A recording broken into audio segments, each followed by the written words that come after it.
sou um comunicador e eu quero tornar a minha comunicabilidade cada vez mais útil. Carlos Abranches, jornalista, terapeuta e músico, com mais de 20 anos de televisão e uma história com o autismo, vai te explicar o que você precisa saber para ser um bom comunicador. Ô Carlos, por que você não se apresenta aqui pra gente? Diz um pouco sobre a sua trajetória, quem você é. Porque você já falou tudo. É isso daí. Esse resumo é o que efetivamente é. Primeiro, a minha alegria de estar aqui com você é grande. Obrigado pelo convite, Vinícius. É sempre importante falar sobre temas tão importantes, tão valiosos para a gente discutir diante de um mundo tão vazio, tão cheio de vazios, né? De superficialidades. Quando a gente trata de um tema tão profundo quanto esse, a gente se permite falar um pouco da nossa vida, da minha convivência com temas voltados para o autismo no exercício da minha profissão. Como jornalista, eu tinha a possibilidade de fazer um programa de entrevistas.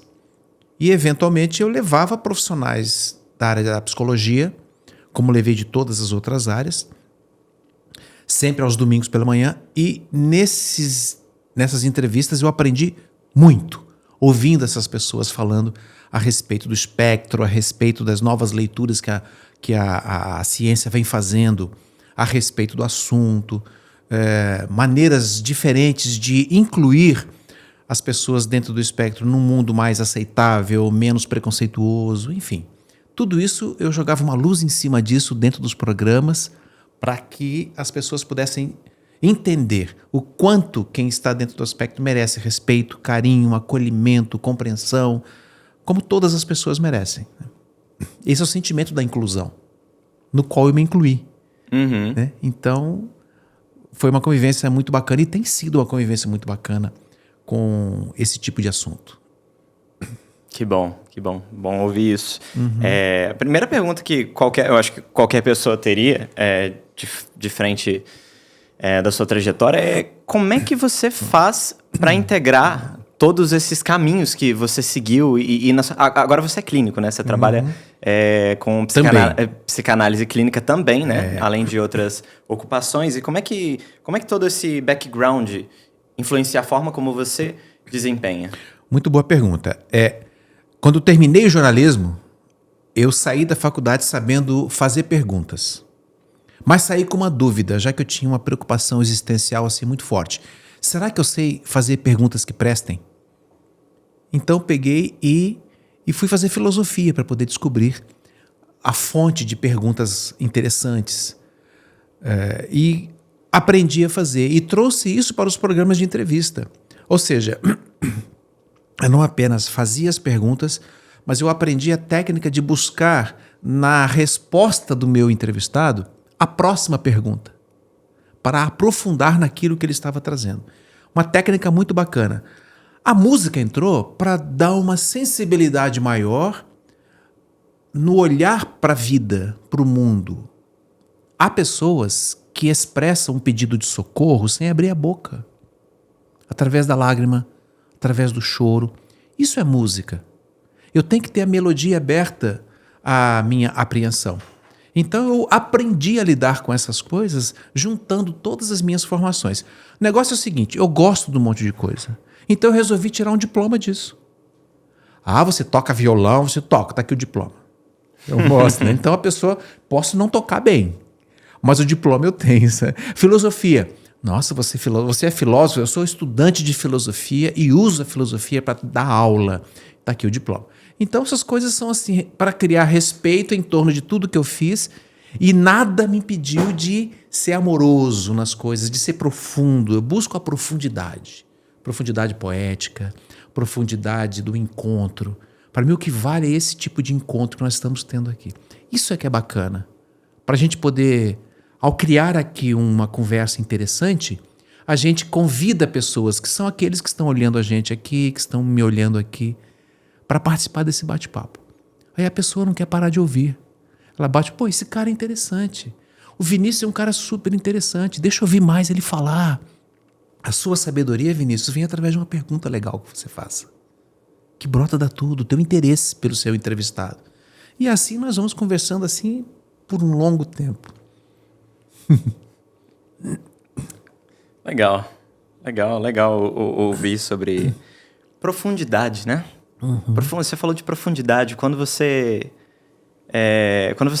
integra várias áreas, eu tenho a impressão de que você aumenta as camadas de interpretação, aumenta a profundidade da conversa, Sim. da compreensão. Sim. E isso também tem uma utilidade na clínica também.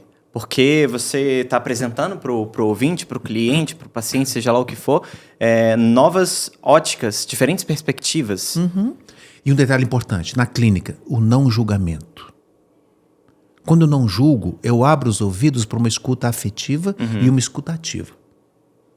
Aí tudo que vier do outro, ele vai cair ali a máscara da resistência, a couraça de um mecanismo de defesa. Como é que você faz isso? Como é que você desempenha isso? A escuta ativa, a desconstrução dessa máscara, dessa carcaça. Olha, é um exercício diário. Não basta entrar na clínica, agora eu sou psicanalista, eu vou não julgar o outro. Eu tenho que viver isso na prática, todas as horas do meu dia, dentro de casa, no trabalho, enfim. Todas as circunstâncias eu tenho que colocar isso em prática.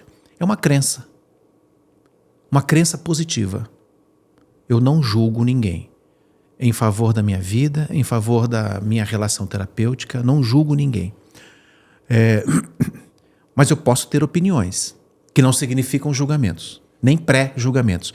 Porque o pré-julgamento é a base de origem do nascimento do pré-conceito. Eu elaboro um conceito que me afasta do outro. Não, eu preciso absorver o outro na sua vulnerabilidade, na sua incongruência. Quando eu faço isso, o terapeuta é um espelho. Você já teve alguma vez uma casa de espelhos? Como assim? Tem espelho côncavo, que você entra, tá tudo torto. Tem lugares assim que são de diversão, né? Parque de diversões, você entra na casa de espelhos que tem espelho que põe a sua cara pro lado, tudo. O terapeuta saudável é aquele que se faz como um espelho plano, que não muda nada. O paciente entra, olha para aquilo e vê ele mesmo ali. Nada torto. Porque muitas vezes eu chego com uma ideia de mim completamente equivocada. Cabe ao bom terapeuta, através do manejo da fala, da palavra, fazer com que o paciente tenha condições de observar-se e se propor uma mudança. É assim que a coisa vai. Eu não passo a ser o dono da verdade do outro, mas eu provoco desafios. Coloco cascas de banana para ele escorregar. Porque ele sai do padrão dele e ele olha e fala, opa, tem coisa melhor para eu viver. Vamos lá, é assim que a coisa vai. Você coloca empecilhos, você mostra os empecilhos na esperança de que isso evoque uma resposta que possa gerar uma proatividade para... Peça em si mesma, nos seus próprios limites. Você usou uma palavra que eu gosto muito, desconstrução. Como é que a gente cresce? Quando a gente desconstrói algumas convicções ou coloca essas convicções a teste para ver se elas são válidas mesmo. Uma vez validadas, maravilha. Mas é aquilo que eu acreditava que era verdade, eu olho para mim e falo assim, poxa vida, tem coisa maior do que aquilo que eu pensava. E eu incluo aquilo na minha vida. Então eu cresço muito com isso. O resultado final de um processo terapêutico é uma ampliação da minha capacidade de amar. Esse é o resultado final. Quando eu olho para mim e falo, eu sou capaz de te amar. Eu sou capaz de ser maior do que as minhas resistências. Eu sou capaz de tamponar as lacunas da minha infância, onde os traumas de um suposto abandono, de uma não entrega amorosa quando eu precisava, são devidamente superados, trabalhados, na terapia a gente chama de elaborados, e eu passo a abrir os meus braços com muito mais amplitude, capaz de me entregar, sem medo, ou suportando o medo que pode vir, para me tornar uma pessoa melhor. Esse é o desafio. Porque para eu ser terapeuta, eu tenho que fazer terapia. Na psicanálise, na formação de psicanálise, a gente tem esses paradigmas. Para eu ser um terapeuta, eu tenho que fazer terapia. E no exercício do ato de ser terapeuta, eu preciso submeter a minha prática a um superior, a um supervisor, que sabe mais do que eu e vai dizer, poxa, olha aí, você deixou de abordar esse ponto. Olha que interessante se você fosse por esse caminho com o seu paciente. Então eu sou paciente, eu atendo alguém e sou supervisionado. Aí tem todo um espectro de proteção a um exercício de amor, um exercício de troca, um exercício de não julgamento. E a vida é tão dinâmica que quando você sai da clínica e você viu um vídeo da minha clínica, lá do meu consultório, né? Você sai dali empoderado, sabe? Querendo oferecer o melhor que você tem. Aí alguém fala assim, mas será que você é capaz? Aí começam as crenças negativas, limitantes, né? Será que você é capaz? Eu disse, não sei, eu não estou aqui para dar nada além do que eu posso. Mas eu estou aqui para dar tudo que eu posso. E tudo que eu posso é o que eu aprendi com os recursos que eu tenho. E já está bom demais. É assim que a gente vai. Perfeito. E por quê? Eu estava me perguntando aqui, por que a clínica? Eu sei que eu perguntei da sua trajetória, você me falou um pouco, mas você estava no jornalismo, aí você foi para a música, lecionar para crianças, e depois foi para a clínica. Teve algum... Vou fazer um reparo na sua pergunta, um reparo. Não certo. Foi depois, foi durante. Foi durante? É. Ah, então teve a interseção. Eu me formei eu estava estudando jornalismo quando eu já estava no conservatório.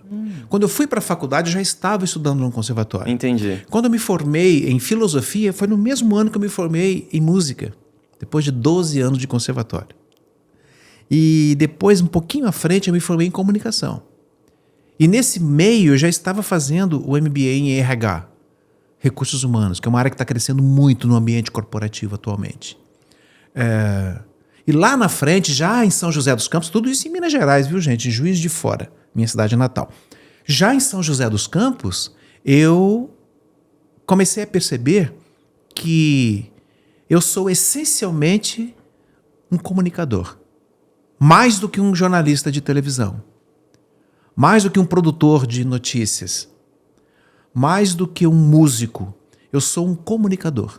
E como comunicador, eu tenho N ferramentas, vários instrumentos para chegar ao coração do outro, para chegar à razão do outro. A comunicação me permite isso. E eu descobri que a psicanálise era mais uma ferramenta. Psicanálise é uma poderosa ferramenta de comunicação. Quando é que você descobriu a psicanálise? Onde é que você estava? Em que contexto você estava? E o que exatamente na psicanálise te... Mais uma vez a palavra durante. Enquanto eu estava fazendo essas coisas todas, lá entre os anos 80 e os anos 90, eu já estava em terapia. Terapia bioenergética é um tipo de terapia de uma das escolas de psicologia do século XX. Das muitas que surgiram a partir de Freud, criador da psicanálise.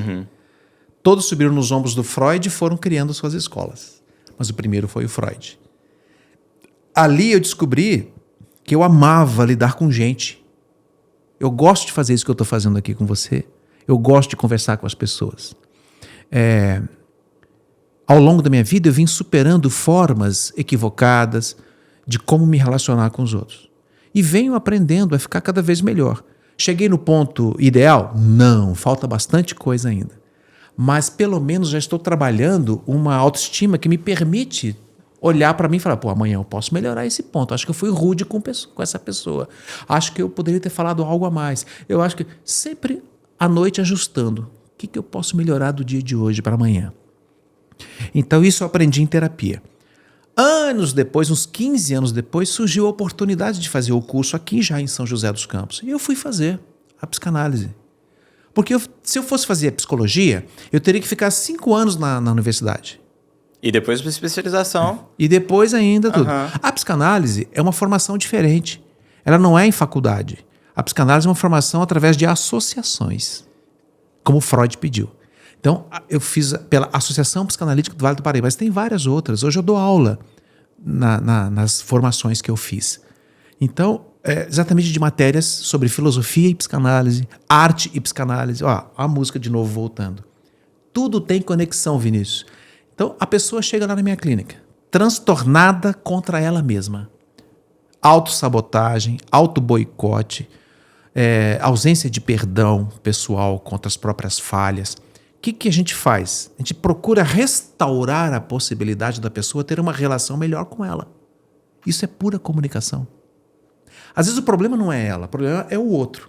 o cônjuge que não serve, que não presta, que já não gosta mais, que não sei o quê, blá, blá, blá. A gente tenta restaurar a possibilidade de uma comunicação possível entre ele, essa pessoa e seu cônjuge, ou seu namorado, namorada, seja quem for.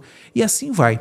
Então, eu sou um comunicador e eu quero tornar a minha comunicabilidade cada vez mais útil, apta, prazerosa.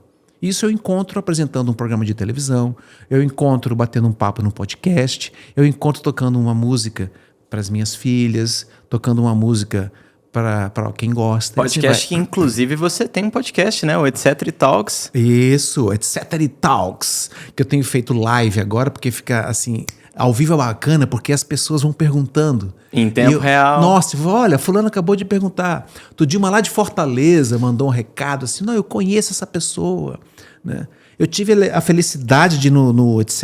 Talks, entrevistar o Lucelmo Lacerda, que vem a ser o seu... Tio. Tio. É meu tio. O Lucelmo Lacerda, que conhece tudo desse mundo do autismo.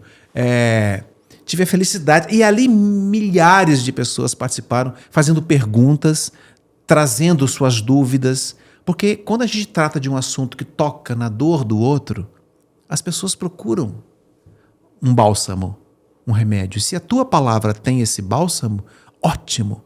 Vamos colocar em pauta. Autismo em pauta. Vamos colocar em pauta a nossa capacidade de, através da nossa palavra, a gente poder amenizar a dor dos outros. Trazendo compreensão, trazendo um discurso assertivo, cientificamente adequado, maduro e poeticamente favorável à nossa união aqui. É isso que eu gosto de fazer. Perfeito, perfeito. Eu vou aproveitar o gancho para te fazer uma pergunta desafiadora. Oba! E eu acho que, cavando isso aqui, eu vou ter uma resposta. Será que eu consigo responder, meu Deus do céu? Eu acho que sim, com a formação de filosofia que você tem. Certamente. Mas tem um monte de filósofo que eu não entendi nada quando eu li, viu? É verdade, né? Pior que se você... Para ser considerado filósofo, você precisa ter qual que é a filosofia genuína. A filosofia de bar, que você encanta todo mundo, a filosofia bacharelada, ou a filosofia acadêmica, que você escreve para muitos e recebe várias citações. Enfim, mas eu acho que eu vou ter uma resposta interessante aqui. Tá. Você já deve ter ouvido por aí, né? Tem uma ampla discussão sobre psicanálise e ciência. O que você tem para me dizer? Psicanálise é ciência? Psicanálise é um método de investigação da psique humana, do funcionamento psíquico, que tem como fundamento a exploração de associações livres através da palavra, que promovem a cura pela palavra. Através da fala, eu desperto dentro de mim, num contexto chamado de inconsciente, que habita os porões do meu psiquismo, para onde eu mandei determinadas emoções difíceis de administrar no meu consciente. A psicanálise é uma técnica para eu trazer ao consciente, de maneira equilibrada, através de um manejo maduro, sensível e controlado, aquilo que é necessário para que a pessoa saia das amarras, para que a pessoa rompa as suas couraças. Isso dentro dos parâmetros científicos, de que não, eu tenho que ter capacidade de elaborar técnicas mensuráveis de investigação. Isso você não vai encontrar dentro da psicanálise. Porque é difícil dizer para você, Vinícius, eu te amo 73%. Não dá para dizer. Mas eu posso falar, Vinícius, eu gosto muito de você. Aí você vai entender. Agora, a quantidade foge de um contexto em que a subjetividade faz parte. Muita gente não gosta disso, por quê? Porque acredita que ciência é tudo aquilo que eu posso mensurar e criar dados verificáveis, criando hipóteses de investigação que poderão, uma vez repetidas aqui e ali, se transformar em leis. Não é bem assim que funciona na psicanálise, porque o mundo psíquico ainda é um mundo desconhecido. Mas até onde eu tenho visto de depoimentos de pessoas, eu tenho ouvido pessoas sérias falando, a psicanálise serviu como um portal de entrada para uma dimensão psíquica maior, em que a expansão de consciência se fez e a pessoa se sentiu cada vez mais possibilitada de trocar afeto, de perdoar, de aprender a lidar com seus limites, de aprender a lidar com suas resistências pessoais. E olha, não tem preço quando a gente ouve esse tipo de coisa. Porque esse tipo de coisa é muito maior do que a mera argumentação se psicanálise é ou não ciência. Sempre numa interação super, a meu ver, assim, diferente. Porque os pais falavam assim, ele não gosta de fazer isso com ninguém, ele repele esse contato social. Mas algo acontece aqui que existe uma magia nisso tudo. Então eu olhei e falei assim, puxa vida, eu quero estudar mais sobre esse assunto. Foi quando eu comecei a ler, eu fiz um simpósio disso em São Paulo, de como trabalhar com crianças autistas. Que legal. Aprendi muito com terapeutas do Brasil inteiro, que levaram imagens, colocaram no vídeo, imagens dos tratamentos que eles faziam com as crianças. O consultório deles era assim, dava 4 desse estúdio, porque eles saíam de um quarto para o outro com a criança, acompanhando o ritmo da criança, e os pais muitas vezes ali dentro assistindo. Então, eu fui aprender sobre o assunto. Para quê? Para não só receber crianças no meu consultório, estar preparado para isso, mas também para, quando for fazer entrevista que preste. Entrevista que tenha perguntas interessantes. Eu acho que foi possível fazer isso, por exemplo, com o seu tio. Foi uma entrevista muito bacana, que está disponível, inclusive, no YouTube, o Carlos Abranches, a pessoa pode ver lá. No YouTube, né? E no Instagram, tá? O Instagram e todas as redes dele vão estar disponíveis aqui na tela e também na descrição do vídeo, se você quiser dar uma olhada no trabalho incrível dele. Carlos Abranches Oficial, tá lá no Selma Lacerda. E aí, o grande barato disso tudo é exatamente esse. A gente pode crescer, a gente pode melhorar, a gente pode atravessar os portais do conhecimento, desde que a gente tenha interesse, e sair atrás. Eu sou uma pessoa muito interessada em aprender as coisas. Sempre estou aprendendo. Eu percebi. Né? Gosto de fazer essas coisas. Aí o autismo entrou na minha vida clínica e na minha vida profissional como jornalista dessa maneira. Uhum. Não, fascinante. A minha próxima pergunta era musicoterapia. Você já ouviu falar? Muito, já fiz programas sobre isso. Que legal, porque eu tô tentando... Eu não consegui resistir ao impulso de unir, né? Você é músico e trabalha com terapia, trabalha com crianças autistas também. E existe abordagem específica sobre a terapia, a música como instrumento de terapia, e tem a musicoterapia, que é uma ciência com seus paradigmas, seus pressupostos, que ajudam as pessoas através da harmonia dos sons. Sim, e uma ciência em ascensão, a propósito, bastante promissora. Porque a gente tem, para compor o que é uma música, né? É a combinação de 3 elementos. A música vibra aqui em cima, com base na harmonia, na melodia e no ritmo. Dentro desses 3, o que está acontecendo no mundo atual? A harmonia e a melodia estão sendo deixadas de lado e está ficando o ritmo. É muita batida e pouca melodia. Pouca linha melódica. A harmonia é a combinação dos acordes, para você entender melhor, absorver melhor a linha melódica, que é a música que a gente canta.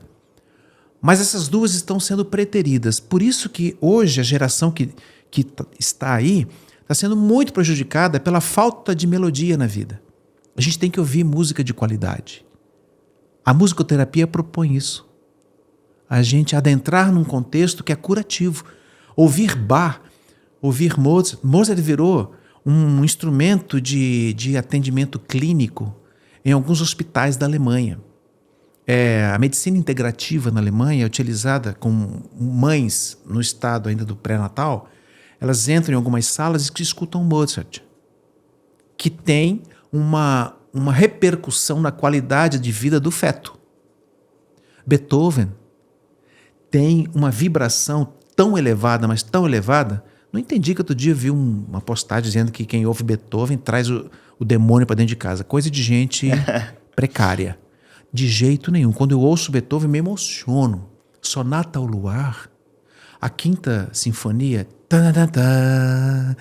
Linda, né? Isso é absolutamente espetacular. Não, e quer dizer também... E Bach, então, que coisa linda. Quer dizer, então, que toda vez que a pessoa entra no elevador, ela vai ouvir a musiquinha que toca em todo o elevador...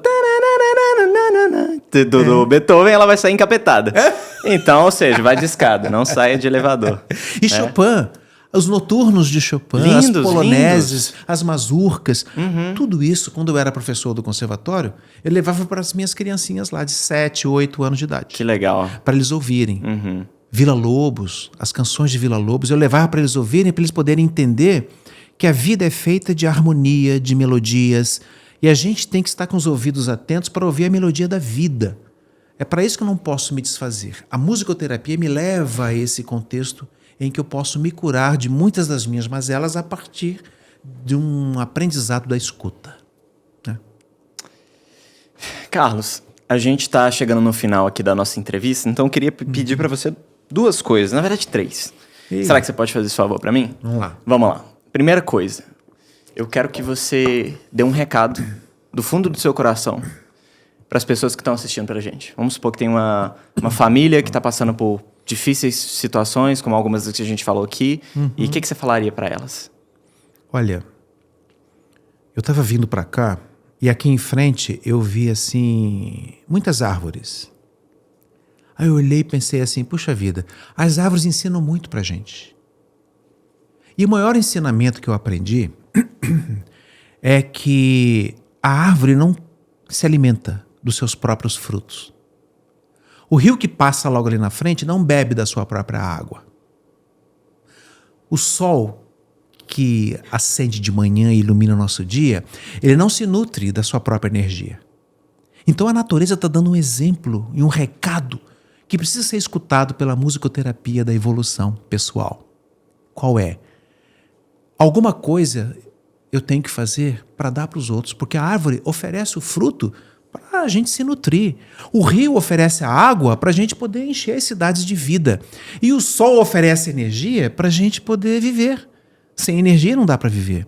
E tudo isso é dado o quê? De graça. Então tem alguma coisa que faz parte da minha cura que vai surgir a partir do momento em que eu oferecer o que eu tenho de melhor para os outros. Sem cobrar. Sem exigir nada em troca. Como a árvore faz, como o rio faz e como o sol faz. Se eu tiver a capacidade de dar o que eu tenho, porque todo mundo tem alguma coisa para oferecer. Você está oferecendo sua sensibilidade, sua inteligência, sua maleabilidade. Eu estou oferecendo a minha sensibilidade, tudo que eu aprendi na vida, transformado em palavras, em ideias, em reflexões. A gente está aqui fazendo um exercício de entrega do que há de melhor, para que as pessoas que estão nos assistindo se sintam melhores também. Então esse é um recado que eu acho que vale a pena. Nós não estamos sozinhos. E a gente tem algo de bom para oferecer. É saber o quê, né?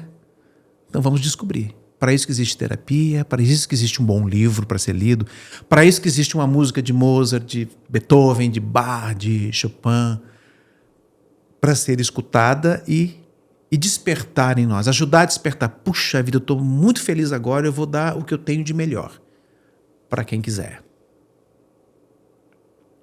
Perfeito, perfeito. Para finalizar, a gente tem nesse podcast a tradição de o convidado atual, ele responde a pergunta do último convidado e faz uma pergunta para o próximo, que ninguém sabe ainda qual que é.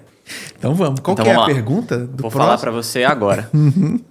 Então, a pergunta é, na prática, o que você está fazendo na sua vida? O que faz sentido atualmente para você pela inclusão? Seja pelas pessoas com deficiências, pessoas com autismo, da inclusão no geral. Olha, atualmente eu estou reverberando aquilo que eu já vinha fazendo intuitivamente desde a infância. Eu estou me recordando quando eu estava no 3º ano do meu aprendizado, 3ª série antigamente, e entrou um menino que tinha uma pele um pouco diferente. Ele tinha uma pele meio seca e ela descascava diferentemente dos outros. E tinha uma pele um pouquinho mais escura que os outros. E esse menino começou a ser meio que renegado dentro da sala. Espontaneamente. O diferente assusta muitas vezes, né? Alguma coisa me fez, eu não sabia explicar o quê, mas alguma coisa me fez acolher esse menino na minha amizade. Eu passei a sentar do lado dele. Passamos a fazer tarefas juntos. E eu comecei a perceber que isso veio acontecendo não só na infância. Eu estava na infância, 3º ano, 8, 9 anos de idade. Começou a acontecer na adolescência. Começou a acontecer na minha juventude, na minha maturidade jovem. E veio se repetindo mais para frente, como se eu fosse assim meio indignado com a exclusão. E eu transformei a minha vida profissional, pessoal, afetiva em movimentos inclusivos. Então pessoalmente, eu nunca falei disso, inclusive é a primeira vez que eu estou falando isso aqui, porque para mim nunca foi preciso falar, mas sempre foi necessário viver.